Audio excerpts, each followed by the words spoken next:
That's it. Mic check 1 2 3. Hey hey 1 2. Audio check. Testing 1 2. Thanks.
Good afternoon, everyone.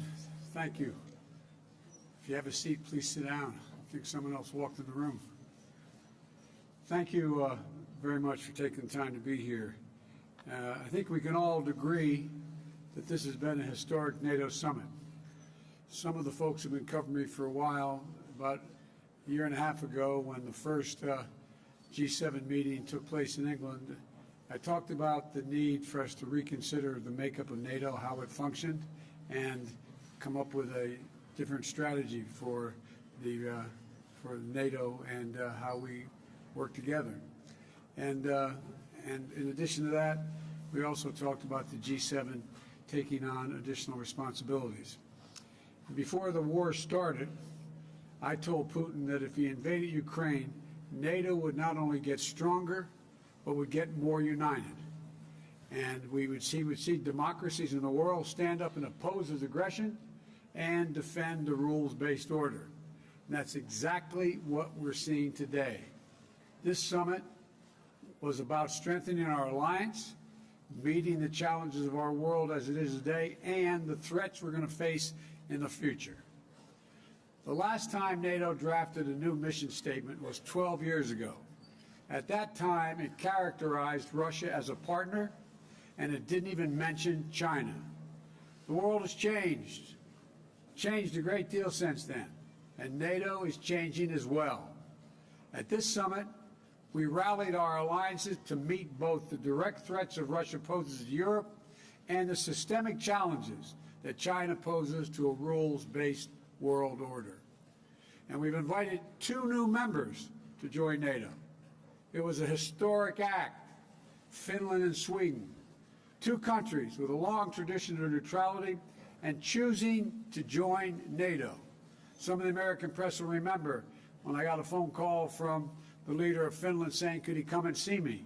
And he came the next day and said, will you support my country joining NATO? We got on the telephone. He suggested we call the leader of Switzerland. Switzerland, my goodness, I'm getting really anxious here about expanding NATO. Sweden. And what happened was, we got on the phone and she asked if she could come the next day to want to talk about joining NATO. Allies across the board are stepping up, increasing defense spending. A majority of them are on track for the first time to exceed our 2% of GDP commitment that they make. They agree to spend 2% of the GDP on defense. Look, for example, Germany is committed to spending 2% going forward and announced a special fund for its military of more than $100 billion. Slovakia, the Czech Republic, and the Netherlands have announced they will also meet their 2% commitments. Poland, Romania, Estonia, Latvia, Lithuania are doing more than 2.5%, some as high as 3%. Together, deploying more assets and capabilities to bolster our alliances across all domains: land, air, sea, cyber, and space. We've reaffirmed that our Article 5 commitment is sacred, and an attack on one is an attack on all, and we will defend every inch of NATO territory. Every inch of NATO territory. For our part, the United States is doing exactly what I said we would do if Putin invaded. Enhance our force posture in Europe. We'll station more ships here in Spain. We're stationing more air defense in Italy and Germany, more F-35s in the United Kingdom, and to strengthen our eastern flank, new permanent headquarters for the Army 5th Corps in Poland. In addition, an additional brigade combat team positioned in Romania, and additional rotational deployments in the Baltic countries. Things are changing to adapt to the world as we have it today. And all of this is against the backdrop of our response to Russia's aggression and to help Ukraine defend itself.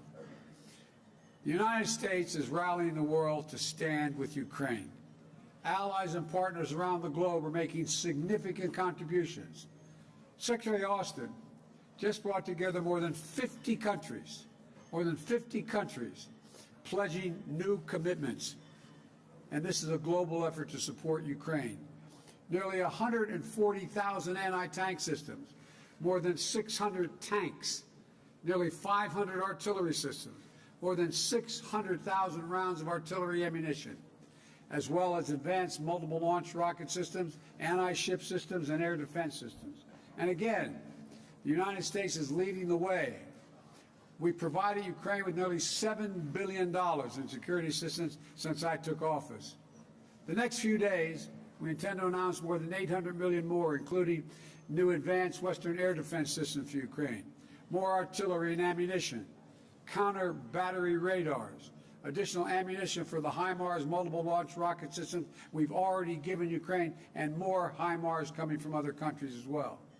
We also welcome for the first time our partners in the Indo-Pacific to participate in the NATO summit. As I indicated to Putin, his action would cause worldwide response. Bringing together democratic allies and partners from the Atlantic and the Pacific to focus on the challenges that matter to our future and to defend the rules-based order against the challenges, including from China. In the G7 in Germany, we also launched what started off to be the Build Back Better notion, but it's morphed into the Partnership for Global Infrastructure and Investment to offer developing and middle-income countries better options to meet their urgent infrastructure needs. Because when the United States and G7 countries put skin in the game, it helps bring millions of dollars up to, before it's all over, up to possibly $1 trillion of private sector money off the sidelines. $600 billion in just the next few years. Unlike China, these projects will be done transparently and with very high standards. For example, the U.S. government just facilitated a new partnership between two American firms and the government of Angola to invest $2 billion building a significant solar project in Angola. It's a partnership that will help Angola meet its climate goals and energy needs while creating new markets for American technologies and good jobs excuse me, in Angola. As you heard me say before, when I think climate, I think jobs. And the G7 also said we'd work together to take on China's abusive and coercive trade practices and rid our supply chains of products made with forced labor. We task our teams to work on the details of the price cap on Russian oil to drive down Putin's revenues without hurting Americans and others at the gas pump. We'll seek to use the funds from the tariffs on Russian goods to help Ukraine rebuild. We've committed more than $4.5 billion, more than half of that from the United States, to address food insecurity and the immediate crisis caused by the Russian war. At every step of this trip, we set down a marker of unity, determination, and deep capabilities of the democratic nations of the world to do what need be done. Putin thought he could break the transatlantic alliance. He tried to weaken us. He expected our resolve to fracture, but he's getting exactly what he did not want. He wanted the Finlandization of NATO. He got the NATOization of Finland. Let's think about this. That's what he thought. Now NATO and Sweden are closer than ever to joining, and this will occur. We're more united than ever. And with the addition of Finland and Sweden, we'll be stronger than ever. They have serious militaries, both of them. We're going to increase the NATO border by 800 miles along the Finnish-Russian border. Sweden is all in. The point is, we're meeting the goals I set out when the first G7 meeting. We're moving to a place that reflects the realities of the second quarter of the 21st century. And we're on the verge of making significant progress. Now I'll be happy to take your questions. And the first question, I'm told, is Darlene Superville from the Associated Press.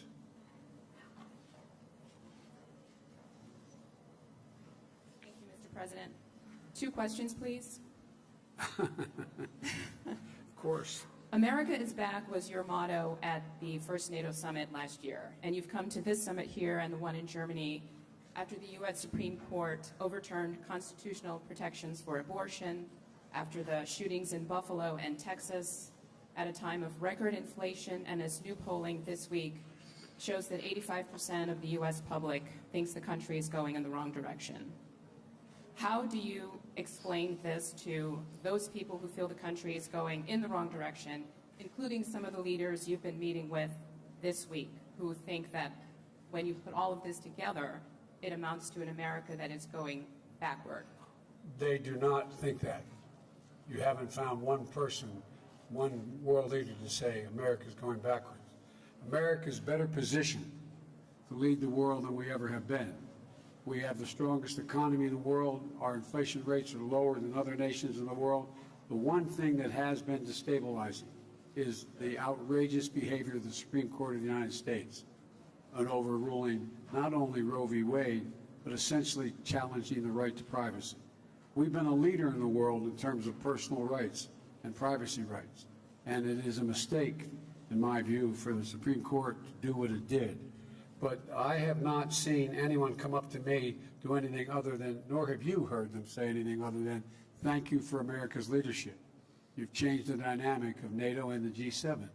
So I can understand why the American people are frustrated because of what the Supreme Court did. I can understand why the American people are frustrated because of inflation. But inflation is higher in almost every other country.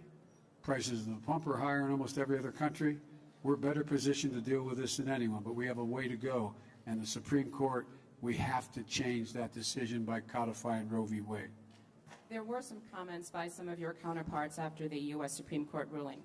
But my second question is, G7 leaders this week pledged to support Ukraine, quote, for as long as it takes. And I'm wondering if you would explain what that means to the American people, for as long as it takes. Does it mean indefinite support from the United States for Ukraine, or will there come a time when you have to say to President Zelensky that the United States cannot support his country any longer?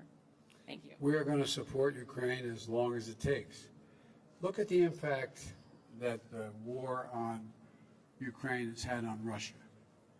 They've had to renege on their national debt for the first time since the beginning, almost well over 100 years. They've lost 15 years of the gains they made in terms of their economy. They're in a situation where they're having trouble because of my imposition of dealing with what can be exported to Russia in terms of technology.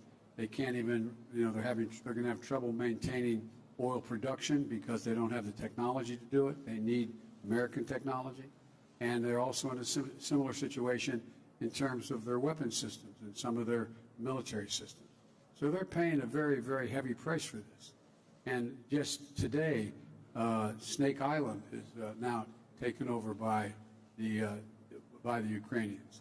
So we are going to stick with Ukraine, and all of the allies are going to stick with Ukraine as long as it takes to, in fact, make sure that they are not defeated by Ukraine. In Ukraine by Russia. And by the way, think of this. Ukraine has already dealt a severe blow to Russia. Russia, in fact, has already lost its international standing. Russia's in a position where the whole world's looking and saying, wait a minute, all this effort, you tried to take the whole country, you tried to take Kyiv, you lost, you've tried to take the Donbass and all of it, you haven't done that yet. The generic point is that we're supplying them with the capacity and the overwhelming courage they've demonstrated that, in fact, they can continue to resist the Russian aggression. And so I don't know how it's going to end, but it will not end with a Russian defeat of Ukraine in Ukraine. I'm supposed to go down the list here. Jim Tankersley, New York Times. Mr. President, thank you. This week, you and the G7 allies introduced a plan for an oil price cap for Russian exports, which is not yet filled out, and obviously is a response to the high price of gasoline in the United States and around the world. Are you confident that that cap would bring down prices for American drivers? And how long is it fair to expect American drivers to continue to pay a premium because of this war? Let me hear this. The second part of the question was, would it bring down the price? Will it bring down prices? And the war has pushed prices up. They could go as high as $200 a barrel, some analysts think. How long is it fair to expect American drivers and drivers around the world to pay that premium for this war? As long as it takes, so Russia cannot, in fact, defeat Ukraine and move beyond Ukraine. This is a critical position for the world. Here we are. Why do we have NATO? I told Putin that, in fact, if he were to move, we would move to strengthen NATO. We would move to strengthen NATO across the board. Look, let me explain the price. I suggested a while ago that what we should consider doing is putting a cap on the amount of money that we would pay for, the world would pay for Russian oil, and that we would not provide, the West provides insurance, would not insure Russian ships carrying oil. We would not provide insurance for them, so they would have great difficulty getting customers. The point is that we've said to them, here's the deal. We're going to allow you to have a profit on what you make, but not the exorbitant prices that you're charging for the oil now. We've delegated a commission, a group of our national security people to sit down and work out that mechanism. We think it can be done. We think it can be done, and it would drive down the price of oil, and it would drive down the price of gasoline as well. In addition, at home, I have also called for changes. I've released 1 million barrels of oil per day from our oil reserve, and in addition to getting other nations to move forward, a total of 240 million barrels of oil to release from the Strategic Petroleum Reserve, number one. Number two, I've asked Congress, would they in fact go and temporarily end the tax on gasoline at the pump? And thirdly, to ask the states to do the same thing. If we do these things, it's estimated we could bring down tomorrow, if Congress agreed and the states agreed, we could bring down the price of oil about $1 a gallon at the pump, in that range. And so we could have immediate relief in terms of the reduction of the elimination of temporary elimination of the gas tax. And so I think there's a lot of things we can do and we will do, but the bottom line is, ultimately, the reason why gas prices are up is because of Russia. Russia. The reason why the food crisis exists is because of Russia. Russia not allowing grain to get out of Ukraine. And so that's the way in which I think we should move, and I think it would have a positive impact on the price at the pump as well.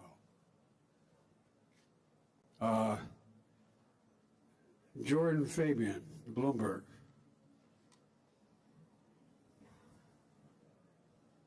Thank you, Mr. President. Thank you, Mr. President. I also have two questions for you. Of course. Thanks. The first one is on Turkey. What assurances, if any, did you make to President Erdogan about his requests for new F-16 jets for his military? What I said was I said back in December, as you'll recall, we should sell them the F-16 jets and modernize those jets as well. It's not in our interest not to do that, and I indicated to them that I've not changed my position at all since December. And there was no quid pro quo with that. It was just that we should sell, but I need congressional approval to be able to do that, and I think we can get that. And my second question is on your trip to Saudi Arabia, which is coming up next month. As we just discussed, Americans are paying almost $5 a gallon nationally on average for gas. So do you expect to ask the Crown Prince or the King to increase oil production? And if so, how will you balance that with your desire to hold them accountable for their human rights abuses? Well, first of all, that's not the purpose of the trip. The purpose of the trip, first of all, I'm starting off on that trip in Israel. And the Israelis believe it's really important that I make the trip. In addition to that, what we're trying to do is the G7, it's the Gulf states plus 3. And so I'm sure that it's in Saudi Arabia, but it's not about Saudi Arabia. It's in Saudi Arabia. And so there's no commitment that is being made, or I'm not even sure. I guess I will see the King and the Crown Prince, but that's not the meeting I'm going to. They'll be part of a much larger meeting. And what we're talking about in dealing with that trip is that before I go, I'm, as I said, going to Israel to meet with the Israeli leaders to affirm the unbreakable bond Israel and the United States have.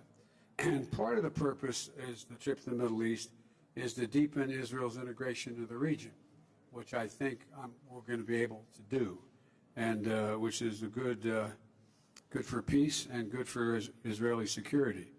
And that's why Israel leaders have come out so strongly for my going to Saudi.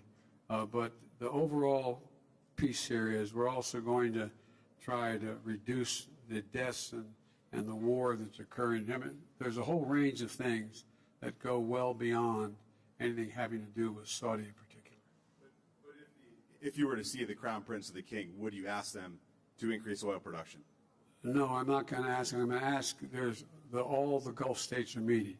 I've indicated to them that I thought they should be increasing oil production generically, not to the Saudis particularly. And I think I hope we see them in their own interest concluding that makes sense to do. And, they have real concerns about what's going on in Iran and other places in terms of their security as well, all of them.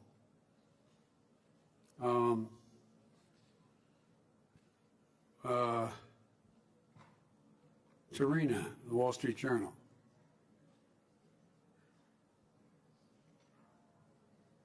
Thank you, Mr. President. I'm going to keep the trend and also ask two questions, if that's okay. One on the summit and one domestic question. On the summit, you just said that there would be another round of security assistance for Ukraine.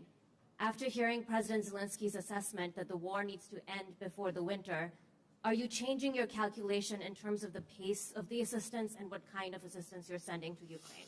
No, the war could end tomorrow, by the way, if Russia stops its irrational behavior. So, when the war will end, I hope it ends sooner than later. But for it to end, they have to be in a position where the